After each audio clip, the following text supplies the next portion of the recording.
record. Okay, so I'm going to pull up this PowerPoint.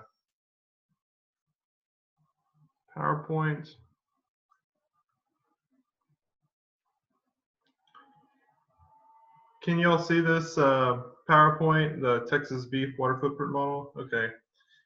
So my intention is to keep this fairly informal and loose. So I'll just give you the introduction, but feel free at any time to ask questions that pique your interest. And we can also dive into the Vensim model, which I have up, and I have some simulations that have been run. If we push it too hard, it may crash, but just know that we're going to try to stay pretty flexible. So with this, I'd like to just acknowledge Ben and Luis Tedeschi and Alberto because they've really been instrumental in helping me. And this project was funded by Texas A&M and Dr. Tedeschi's labs. I just want to give credit where credit's due as my postdoc work there. And so jumping into it, I think we all know that global fresh water is just a huge deal. And we all need it. And this is from the USGS, and I really love it because it's like all the water on Earth, right? And then 3% is available, and then what's available to us is as fresh. And so, and this 97% is, it should make about 100. This 3 is actually less than 3, but it's just a tiny amount of water that's actually available to us to do agriculture, to have drinking water, water for bathing and cooking and cleaning. So just incredible. And so who cares? This what's the point of this study? And there's just decreasing water availability, water quality. We won't go into that today, but and we're increasing water use. And so we all need fresh water, and we all need nutrients from food, including water, which is a major nutrient, right? 70% of your body. So the purpose of this seminar, as most of us are system dynamicists, is to describe why this model was built, the key dynamics, and really explore areas of interest. And I hope this can identify potential collaborations for case studies or additions to the model. And I want to touch on what I think is going to be the future direction. As I'm now a faculty member at South Dakota State University in Rapid City, South Dakota, I plan to incorporate this model into my research program. I'm 80% research, 20% extension. And so I know I haven't caught all of y'all up on that yet. And so virtual freshwater trade, this is kind of what stemmed. There's been a lot of research behind this, but basically, are you a net exporter or importer of water, and what areas are scarce? So there's water embedded in products that's taken to produce. So you might get a commodity at your local market, but there's water from other countries or regions that's embedded in that product. And so that's the premise of the virtual water. And so that was in 1996, and it kind of captures this direct and indirect water going across the supply chain.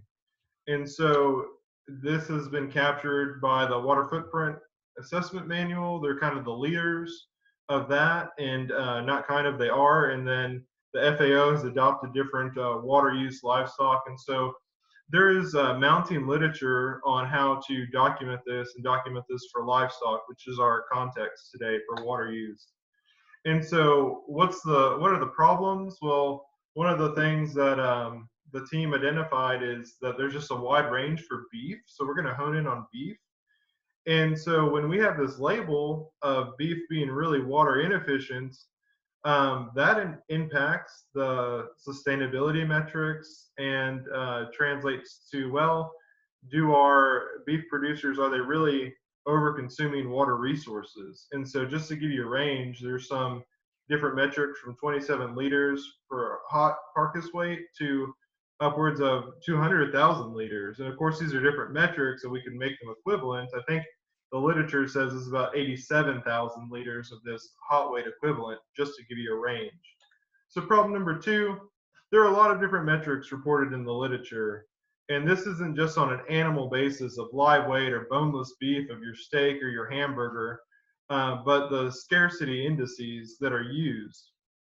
And so then I'll just highlight this. You don't have to read through this, but this is from the manual of those different metrics. And then there's your source. And then the International Standards Organization has defined these. But as I read through them, it's getting better. And I want this to be additive. But I think there's a lot of wiggle room. And even in that publication I mentioned on the last page here, there's some sort of statement. Well, it really depends what you're doing. So that those metrics are really interesting. And so then, as dynamicists, I just felt that it's not, according to the literature and the models and the estimates that I've seen, it's not representative of the system. So the problem in which the system in which the problem exists. So there's some differences in like aggregation. So I understand this from a hydrologic standpoint, but coming from a basin or watershed level, which is appropriate, but versus an operation. And so although the water footprint it's on a global scale for sure, we can't detail every operation and all those dynamics. So that's very appropriate, but the system needs to be characterized to capture, for example, we're working in Texas today with this, or talking about Texas systems. And so there are much needed improvements for that. So that was an emphasis for the study. Import of these different sources. So where's your grain coming from? If we're taking blue water, for example, from the basin, and then are we growing the crops within that same area of production, or are they coming from the Midwest to Texas? Have they been aggregated over several different years? Grain bins can hold grain for from up to 4 years from different harvests and different locations. So there's a lot of disparity with the water cost of these commodities coming from different parts of the country or even other countries. And so then the animal component is there are a lot of daily changes within the rumen, the feedback from cold stress, heat stress, movement, walking to water sources. And so those dynamics really aren't captured adequately by these other methods. And then, So Hector, a quick question. Sure. Are you including confined feed operations, or is this open range? It's both. It is both. Yep. So it goes from cow-calf to feedlot. Okay. Yep. Yeah, and again, feel free to jump in. That's a good question. So Jake, that's perfect because it touches on the supply chain. So we capture cow-calf, stalker, and feedlot. And so what about those individual operators, and how do they evaluate their operation in such a way to improve efficiencies and water use, and also communicate that downstream to confined operations where cattle may go to feedlots?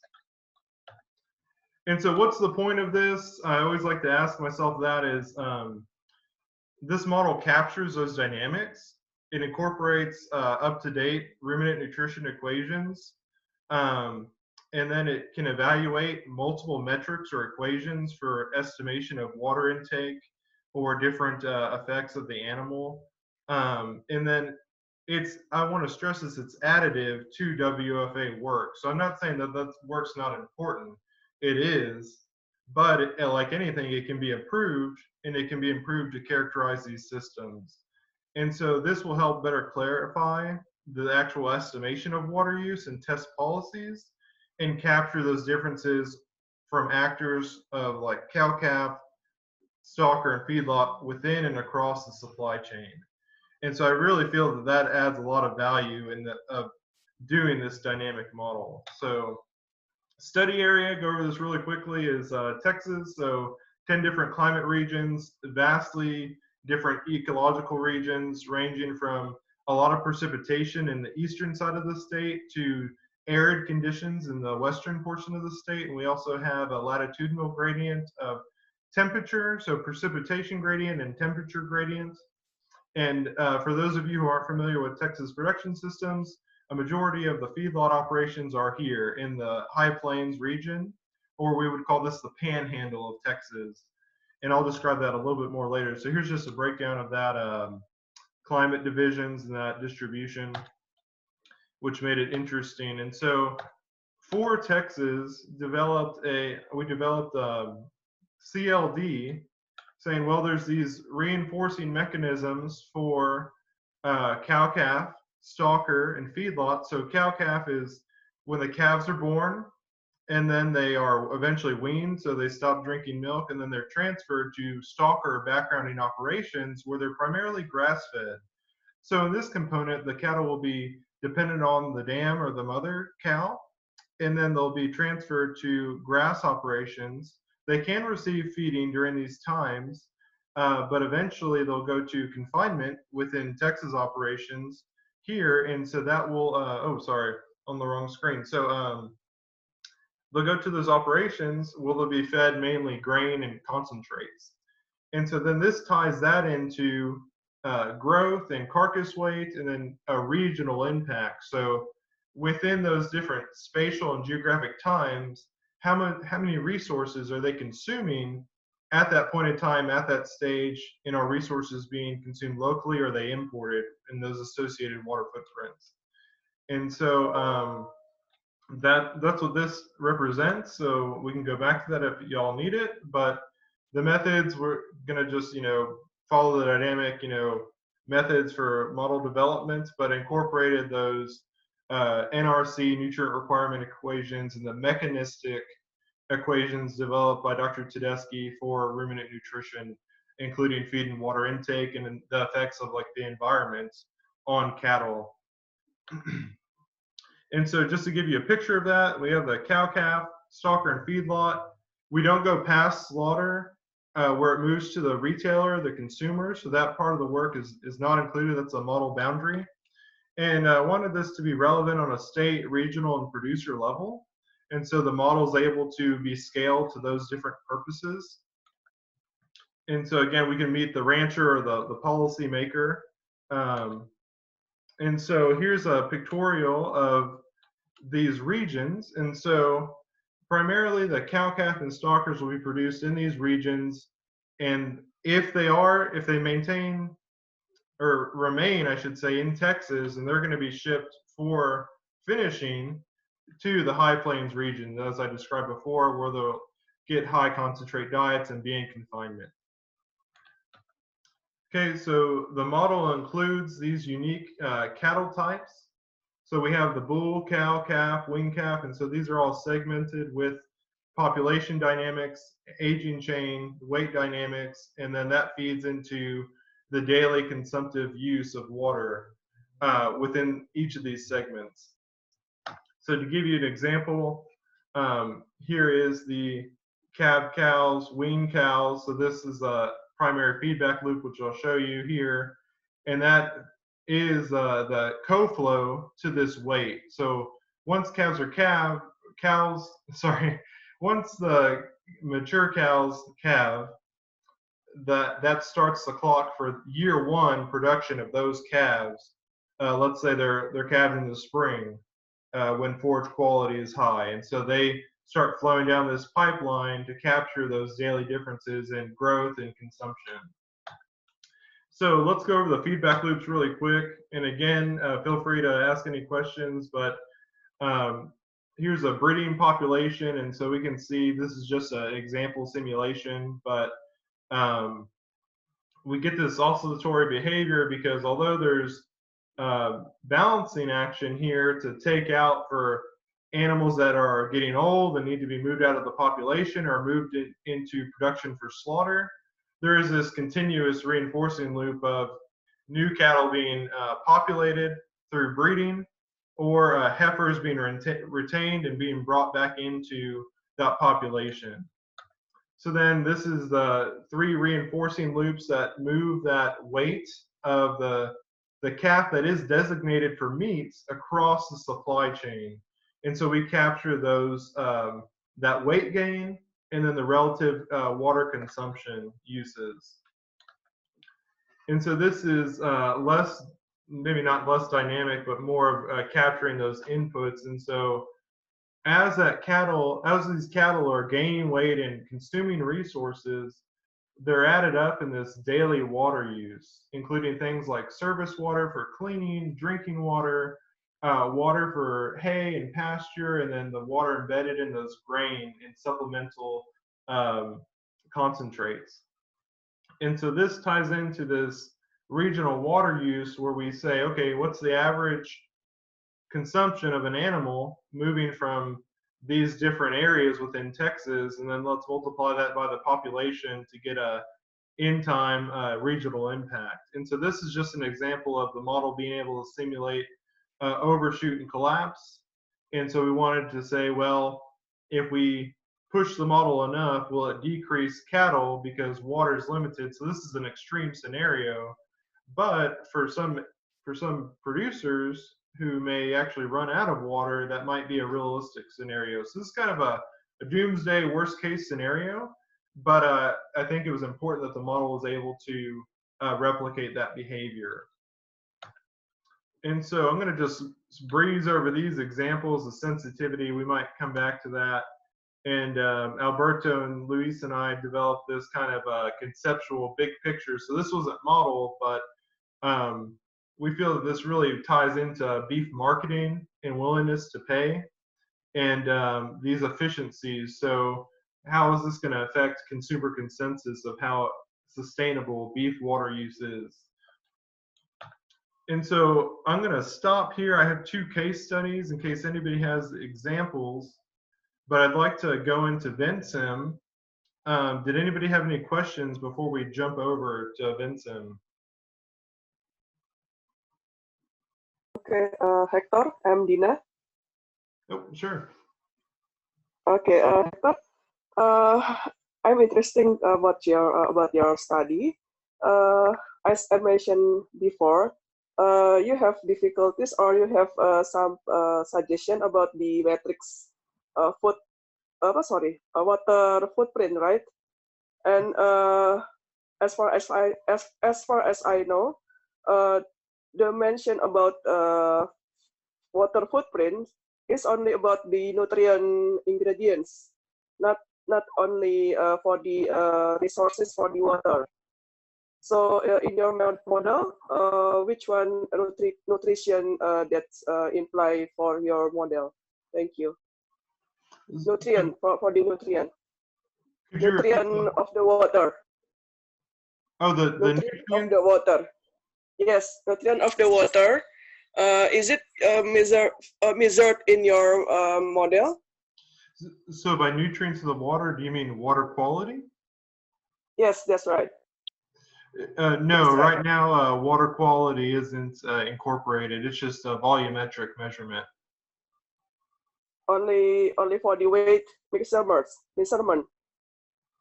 Only for the weight in measurement, not for the nutrient measurement. Because carbon footprint, we also measure for the methane, something like that. The chemist components. So you don't any suggestion about that? No, we don't do any of the chemistry work. We're looking into sulfates impact on livestock, so that might be able to be incorporated, but I don't see how that would affect the animal except on a performance basis. So are you saying that or implying that quality or the chemistry of the water may impact the total daily intake? Yes, that's right. For nutrition cases, as for example, the water from the upstream resources is different quality for the downstream river basin.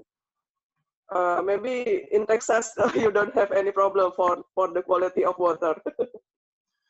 No, we have our water quality problems, that's for sure. So to answer your question, Dr. Dina, we have not incorporated that, but that is something that we can flush out in the future. So I'm going to definitely note that down because I'm just not aware of any empirical relationships for water quality to intake, but I'm sure they're in the literature and mentioned somewhere. Okay, Thank you, Hector. Good Thank luck. you. Yeah, and if you have any, I'd love to see any references you have for that to give me some ideas. Okay, thank you. Sure. Well then. Yeah. Okay, so now I'd like to, and again, I have 2 case studies if y'all want examples, but I'm going to walk you through the model. It's a little bulky, and you have to keep in mind that it's representing 10 regions of Texas. So it's actually running 10 models because it's subscripted, and they integrate those from the cow calf to the stalker. When they reach a desired weight or time being in there, they're integrated to the feedlot phase. And then all the simulated cattle are subjected to those climatic conditions that will then impact their daily intake of feed and water. So, which also impacts their growth. So let me share that. Okay. Are you able to see this Vensim? Okay, thanks. So this is the interface, and before we go through the interface and some simulations that I've run, because again, the model's a little bulky, and I'm gonna translate this into something a little bit faster and more clean. But let's just go through the different segments in case you guys have any questions. But we have here that example of the cow-calf model. And so it's just a population dynamic chain. And this is the only place where if there's a drought, the response will be if there's a drought, sell calves. But this could be applied to any animal type along that supply chain. And so that's something else that I want to develop in the future. But then it basically splits those calves to percent that are going to heifers and stalker cattle. And so a majority of this model was taken from Ben's 2013 master's work, and I modified it to capture more of the production stage. And so, and to disaggregate it a little bit more. So it captures all those different animal types, and eventually these are going to meet. So like I said, this all the feedlot animals or the stalker animals across Texas will be integrated into, they'll be summed, the subscripts are summed into that region. And so then they're subjected to those. So that's pretty important to understand. Okay, so now I'm going to go down to this weight co-flow. So that co-flow, once calves are populated here, it activates the co-flow to start gaining weight. So let me see if this will pull up. So here's different scenarios of that calf weight. And it might be a little hard to see, but if I combine those, you see a contiguous stream of those different simulations. So we can, any desired weight, mature weight, average daily gain can be adjusted statically or dynamically. And so that's captured within this segment. Similar, the beef breeding heifers are captured, but they're just put in a different weight gain because they're under the assumption that they're going to be rebred, those heifers that are kept for rebreeding. Okay, and so then we're going to go to, I'll just go through this quickly. We have the bull, cow, and so these are essentially the same with some minor differences, but this is basically a dry matter intake, which we do as fed and dry matter intake. This is a pretty bulky equation for the impact of temperature over, I think we did a period of 2 to 3 weeks on dry matter intake. And so it affects that animal performance. And so that was developed by Tedeschi and Fox and allows us to capture that delayed impact of changes to extreme hot or extreme cool. And so then we have this balance of, is forage available, is it not? And so the model will change between seasonal availability or when producers need to feed stored hay. And that's important because I did a backlog of that hay. And so that it's always, the cattle are being fed hay from the previous year. And so now the manager can choose to decide, well, is it from this season? Is it from this year? Because they're going to have different water footprints based on the efficiency of growth of that hay and different nutrient qualities. So they can adjust that as they see fit according to their program. Okay, so then let me move down. There's some, this is the heifer component. So that same nutrient structure, feed for growth, feed for maintenance in terms of mcals of energy. And that's affecting that shrunk body weight gain, which is 96% of full body weight. And then it feeds back into these body weight drives consumption in part. And so there's some interesting feedback mechanisms there. Moving into the calf. So this is, the calf is born and it's consuming milk at this point. And so we include the peak milk level curve. And so it's that trade-off between forage intake and milk intake, and then milk intake relative to forage quality and the milking ability of the dam. And so that's represented here by this peak milk level. I will show you an example of that peak milk level, and it's basically how much milk is that optimal milk level of that mother cow. So here's the same forage hay structure, and I'm just going to click through this to the wean calf. So this is when its milk has been stopped. It's stopped being received from the mother, and now we go to the backgrounding stage. So the weaned and stalker are the same, but they were just broken up to provide a little bit more resolution. And what's important to note here is that we have the ability to account for supplementation. So the model assumes that there's some level of supplementation, but that can be adjusted and adjusted based on the virtual water of that supplement. So if they're caking their cattle and to provide adequate nutrients, that is included. And so now we have here the single animal water footprints.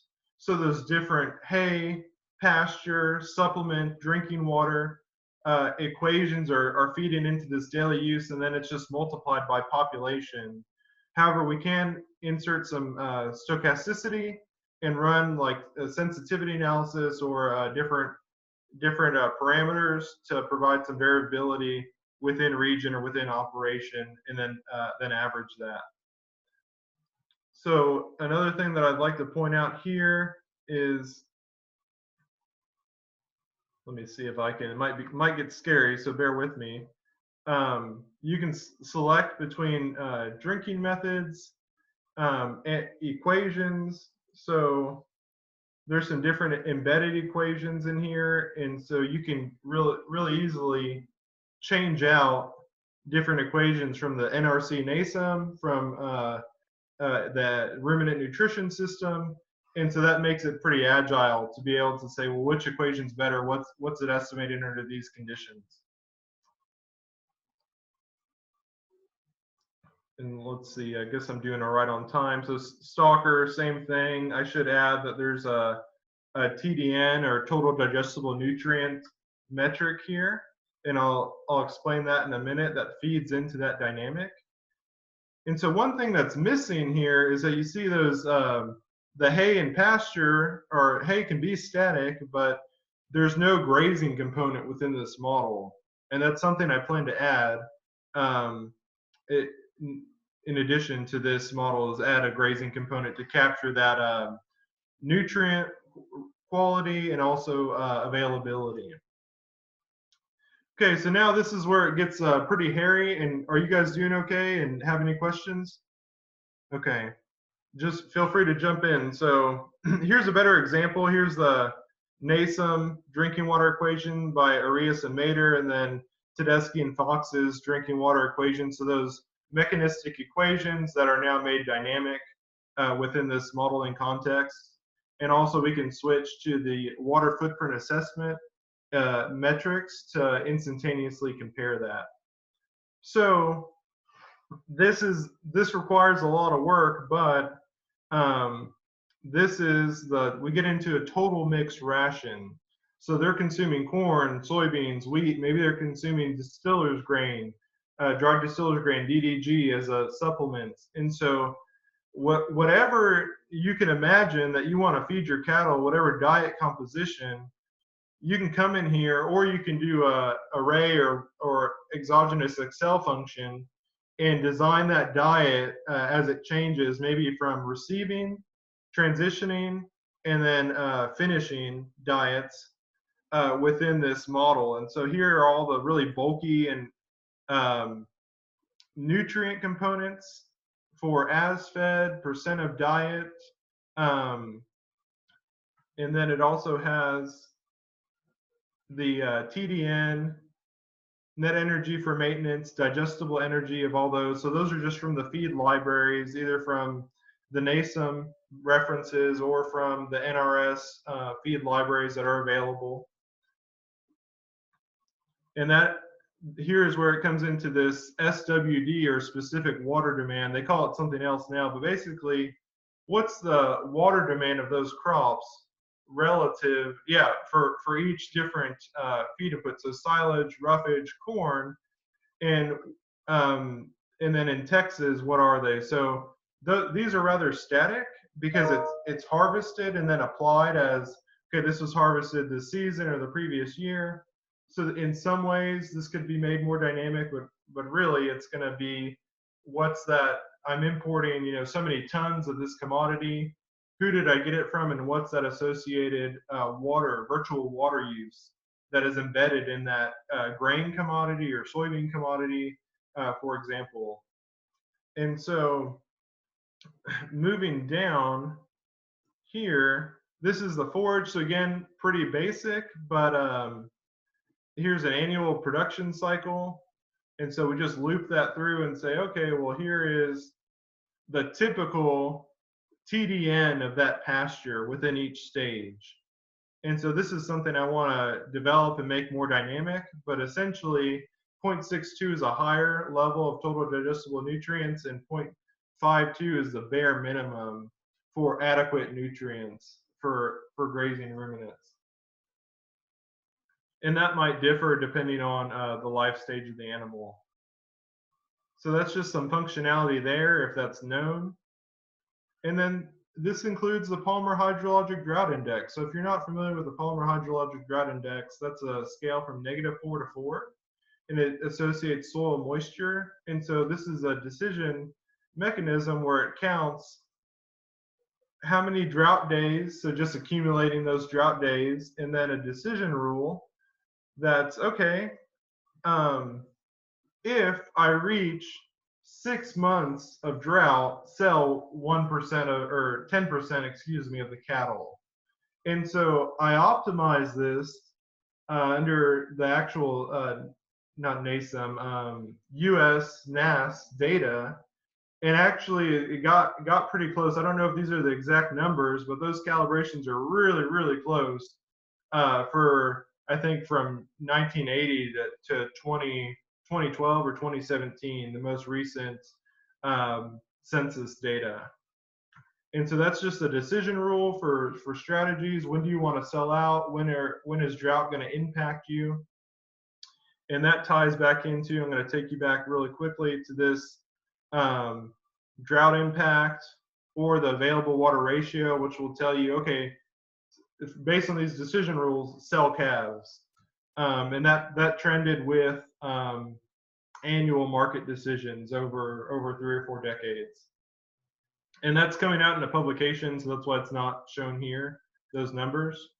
And then we have something really hairy, which is the Penman Monteith. So if anybody needs the Penman Monteith for those different graphs, I'm going to clean this up, but it's incorporates that, which is one of the most well-known and reliable evapotranspiration equations.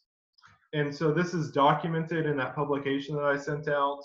And then also we have that current effective temperature index, CETI, which draws off these different daylight length and wind parameters to have the environmental impact of the cattle.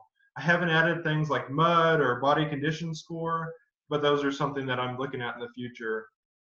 And so there's a area that I might be working with Kalichi to do an economic analysis. So this is just something I had put together, but is not part of the publication.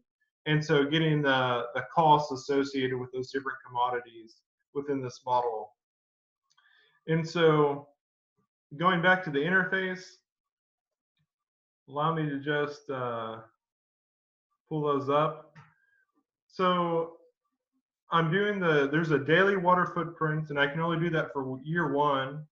And that's why I invited my colleague from India to view this, because there's a production chain dilemma with fixed delays that I want to overcome, and I'll show that in a minute. But just to give you these scenarios, so here's an interface, and I can send this to you if you have a Vensim model reader or the professional version. I can send this package to you, but and it will be online sooner or later.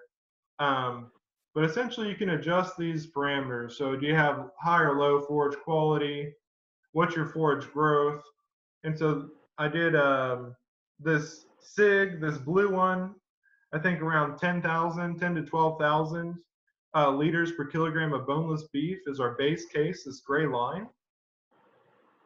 And so I essentially said, okay, what if we do everything we can to lower the water footprint? We have awesome nutrients. We have tons of forage growth with low water use. We have a peak milk level in those beef cows that's really high. What's going to happen? And so that this green line is a result of that. So we get well below 7,500 for total water use. And you can see that it's a little bit hard to see here, but the cow-calf phase is almost totally suppressed at 0 because it's so efficient. Oh, did somebody have a question? Okay, so just feel free to jump in. But the other extreme is, okay, what if everything's the most inefficient? So low nutrients, low production, and a little bit lower percent boneless beef. I think I put it at 40. And also maximum service water. And so that's this red line here. So that's the upper and lower bound. And so the model can show where, when, and who's responsible for that water cost being passed down the supply chain. And so that's why I feel this adds a lot of value. But then additionally, what if do you need to spend 1,000 liters per day on washing your animal or mixing chemicals? So that might seem like a lot, right? 1,000 liters per day. And so when I take from that red case 1,000 liters away, this is the impact, this blue line. And so what that indicates to me is that even in the feedlot stage or any stage, those service water costs are not what's driving the system. And if a producer who has five head of animals is leaving their water hose running, for a day, that inefficiency is not really impacting the system, at least at a single operation. It might at scale, but really it is, as literature has documented, those forage and input water costs. So which stresses the need to appropriately account for those and where they're coming from. Again, on operation, imported from another state or country. And so allow me to bounce back here. Let me stop sharing this. Let's go to this case study. So I'm just gonna, if any of this sparks any interest, let me know, but I'm gonna fly through this and just show y'all something. So these are just documented examples of all the results. Here it is. Okay, so here's that tool that you've just seen.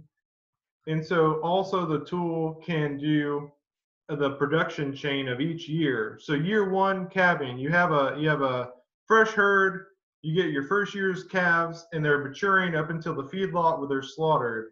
And so these are the different annual water footprints for that production. And so in addition to a daily water footprint where we see that changing daily water consumption relative to meat, pounds of beef, we can get a total. just for that production cycle. And this includes without the cow or from conception to weaning of the water that's used by the cow. And so you can get both of those metrics instantaneously. Allow me to bounce over here and share again the Vensim model. So Hector, I've been waiting, but I haven't seen it. Do you have an accountability of water for each stage, like at the feedlot, on the field, in the early stages? Sure. So it's sort of on your graph, but you'd have to know when you're switching stages, right? Right. So here is the delayed water use for that stage. These are, there's multiple lines because of the different scenarios.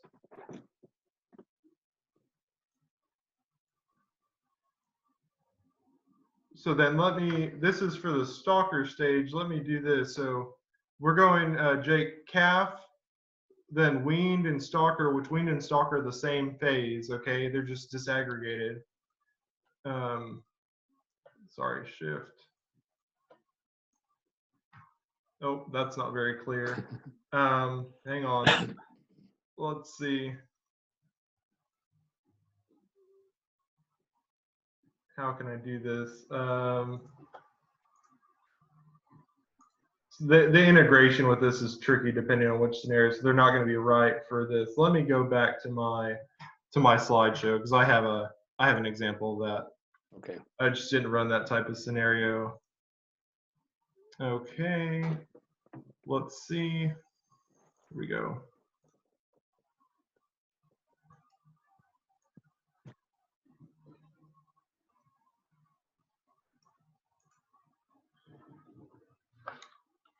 Okay, so this is still a little choppy, Jake, but we get from day one the calf use, then the stalker use, and there's two different scenarios, but essentially you can plot out each segment. And does that answer your question? Yeah, I was just trying to figure out if you're having high water impacts when you're in the stockyard versus areas where you can actually because you have more control of your water when you're in the stockyard, but you don't have a lot of control over it when you're in the field and that. So yeah, let me try this. So I was just wondering if it would be worth their efforts to where they would apply water efficiency methods where it would be most effective. Right. So that's exactly one of the key points. So here's what you're looking for. This is that base case, the SIG, and so here's the water use for the calf to weaning, the stalker stage. This looks funny because of the hay water demand. It's constant, and then the feedlot really just grows up because of the static values of those crop water demands. Right. And so from here you can analyze each phase. Yeah, that's what I was looking for. So thanks. Yep. And so the thing is, and you bring up a really good point. And again, y'all, if anybody has a question, let me know. But one of the things we found that was really interesting is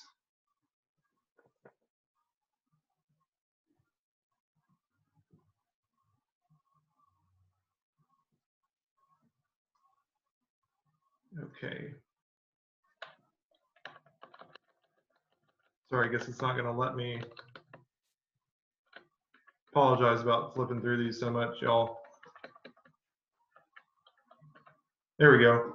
So Jake, here's a sensitivity analysis of forage production on the lower forage and crop water demand. So we can see at some point we get a really high calf or stalker phase, cow-calf or stalker phase, but then we can actually lower the water footprints. So run scenarios where we have really inefficient cow-calf and stalker phases. But if that producer in the feedlot phase, because meat is going up, right? Total body weight, and if they're using efficient inputs, then that's dropping that water footprint. So the actors really do influence the total end water footprint. Yeah, that was what I was driving for, is where would you want to focus and on what areas? So this is just for beef cows. This does not include dairies. The dairy is the next step, and not too far off from that, from my work with Cornell and USDA. Yeah. Okay. And then also we want to translate this to sheep and goat. Good. Yep. And so let's see. I wanted to showcase one more thing, and then I think I'm going to wrap it up. Thank y'all for y'all's attention. So let me screen share the Vensim model. So within this kind of results interface, and here are this is a little bit more convoluted, but we have the different metrics. So you want to do boneless beef with or without cow, live weight, carcass weight. You can put those things in really easily and get those metrics, which is one of the things I mentioned. And so this includes this production chain. And so I'm having a problem integrating I can do it if I measure it and see what the time delays are, but essentially I'm receiving animals. Actually, let me risk running it with you guys really quick, if that's okay. This is just a switch to do daily or that continuous like annual output. And so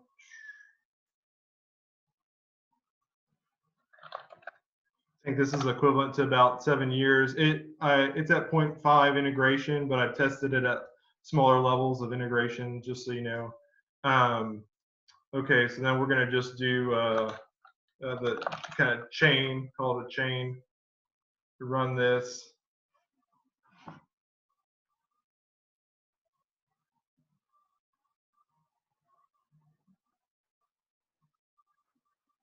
And again, pretty bulky because it's running 10 regions, 10 geographic regions. Come back here to the results. And so we should get a clean peak for each year. So that's that total accumulated water use for cow-calf through feedlot. And so when I want to adjust this, I'm having problems under different growth. Like let's say desired mature weight is 408 kilograms to 609 kilograms. Then integrating this gets a little tricky to make sure that I'm getting, and this will probably bring it home for you. So bear with me here, but for my example, you see how these overlap? So here's year one calves. They're finishing here. Before this can finish, a new calf is ready in the hopper. And so I'm using fixed delays to aggregate the water use intensities across that year one calf.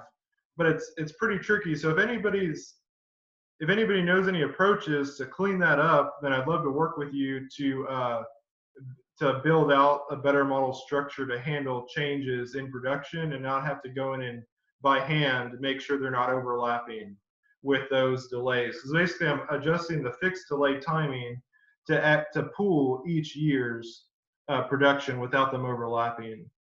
And I've developed some equations that work, but if I do certain things, it messes it up. And so I could help you if you were in PowerSim.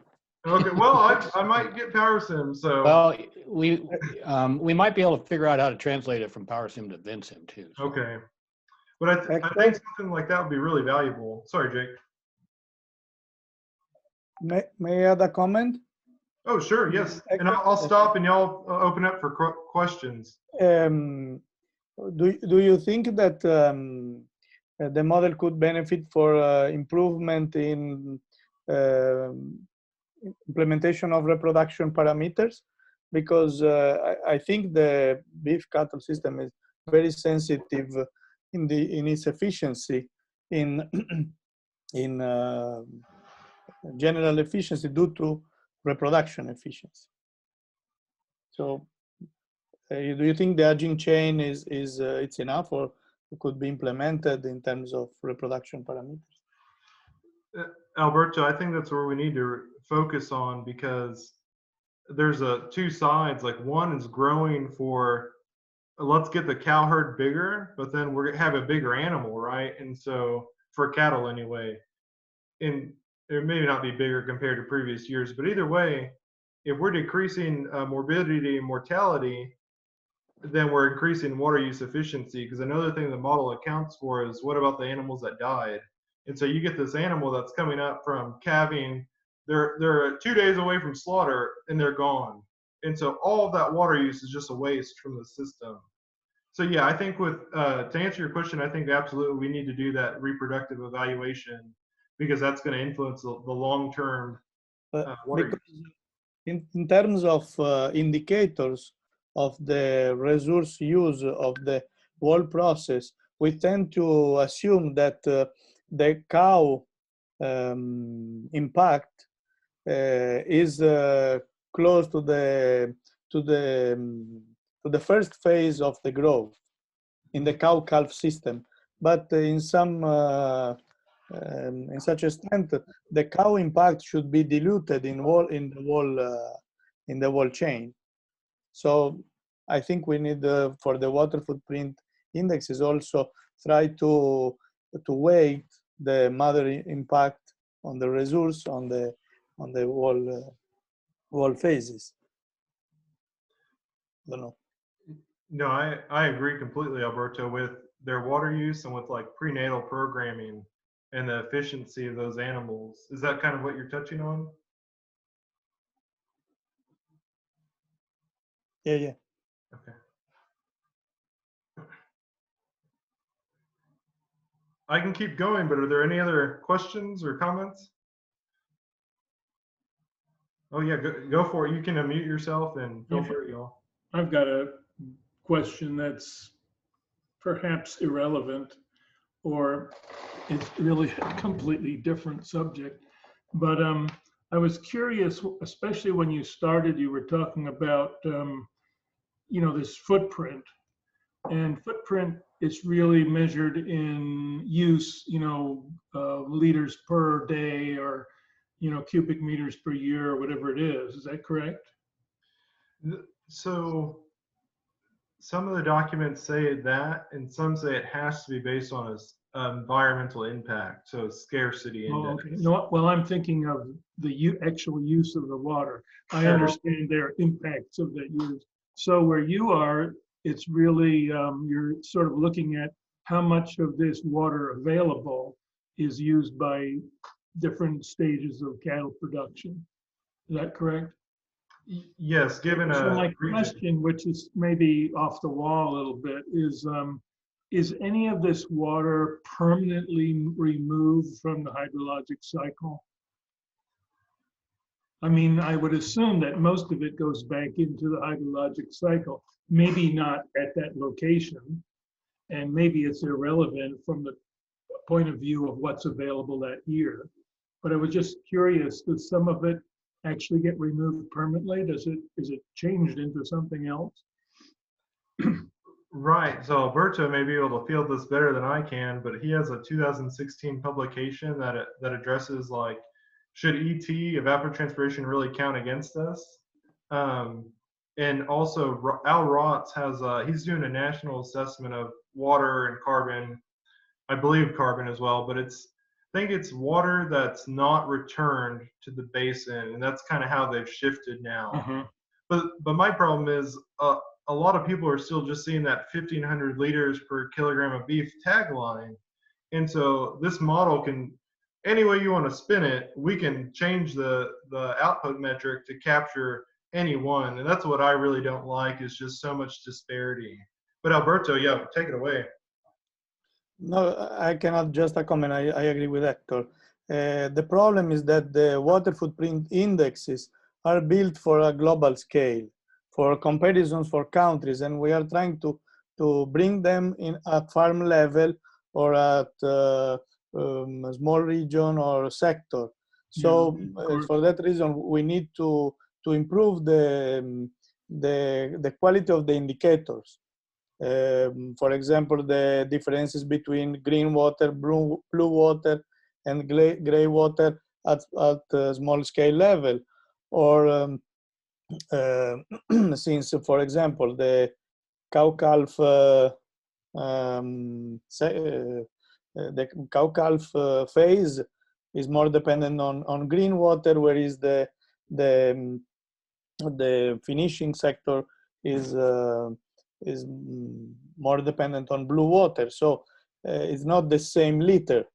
Okay. Yeah, of course. So and But my question would be, what about the recycling of that water? So I mean, the fact that you use a lot of green water, is it that important if it then is reused later?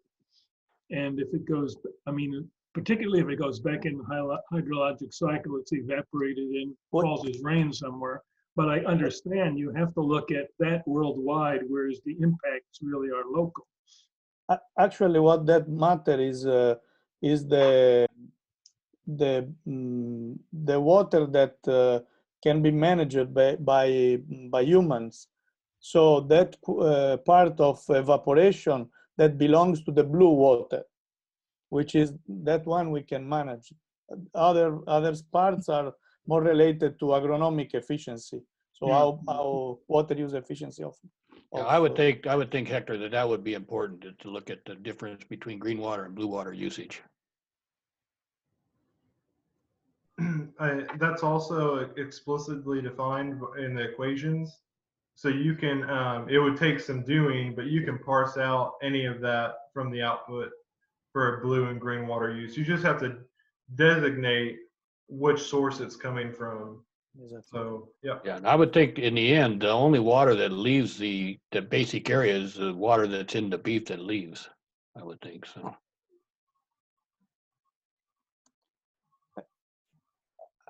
Actually, all the evapotranspirated water from the pastures or crops is it's clean water. So it is important just in the same year cycle its consumption, but the hydrographic basing are not 1 year based. So I think the hydrologic part need to be improved when we are talking at sector level. Yeah, I agree, Alberto, and that's why it's just important to be able to evaluate all of those things y'all mentioned. What is the value when we don't account for this or do account for that? So, yeah. Looks like you have some more continued funding to go for here, Hector. let's again, I'm going to pause for any more questions or comments, but I know we're at time, so I don't feel free to leave. But yeah, does anybody have any more questions before I share some different ideas? Okay, so I'm gonna stop recording just so this is us, our little cohort here.